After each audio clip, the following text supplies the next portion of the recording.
మొన్న ముఖ్యమంత్రి గారు రేవంత్ రెడ్డి ఒక మాట మాట్లాడు, చాలామంది ఆశ్చర్యపోయారు. అగో ఎట్లా పోయింది ఆయన అక్కడికి? ఒకటి పోవాలి వాస్తవంగా. ముఖ్యమంత్రి పదవైనా ప్రధానమంత్రి గారి పదవైనా రాజ్యాంగబద్ధంగా సంక్రమించబడ్డ పదవులు తప్ప అది కొనుక్కుంటే దొరికే వస్తువు కాదు.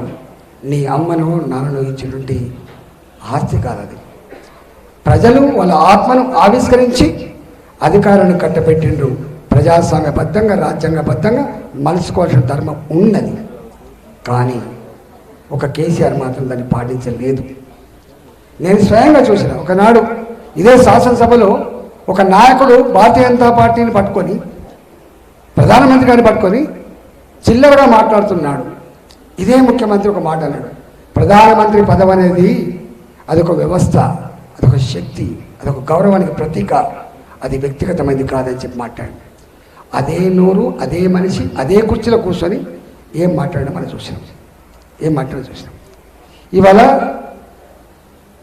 ముఖ్యమంత్రి గారు మీకు చరిత్ర ఒకసారి భగీరథ పథకానికి ఓపెనింగ్ వచ్చారు ప్రధానమంత్రి గారిని ఆనాడు ఈ ముఖ్యమంత్రి కేసీఆర్ ముఖ్యమంత్రి ఏమని తెలుసా, మోదీజీ आपको मैं दरखास्त देने का इच्छा नहीं है, मैं ये दे दो वो दे दो बोल के नहीं पूछता हूँ, मैं एक ही मांगता हूँ, आपका आशीर्वाद मांगता हूँ बोल के आपका आशीर्वाद मांगता हूँ, మోదీ जी का आशीर्वाद चाहिए అని అన్నాడు.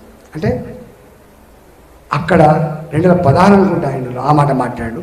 తర్వాత ఏం మాట్లాడో అది మీకు అందరికీ. ఇవాళ మళ్ళీ ముఖ్యమంత్రి గారు మాట్లాడతారు.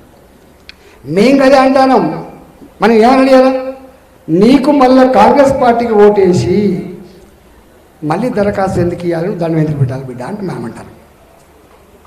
ఆ ఓటు ఏదో మాకేస్తే కదా అభివృద్ధి అయింది.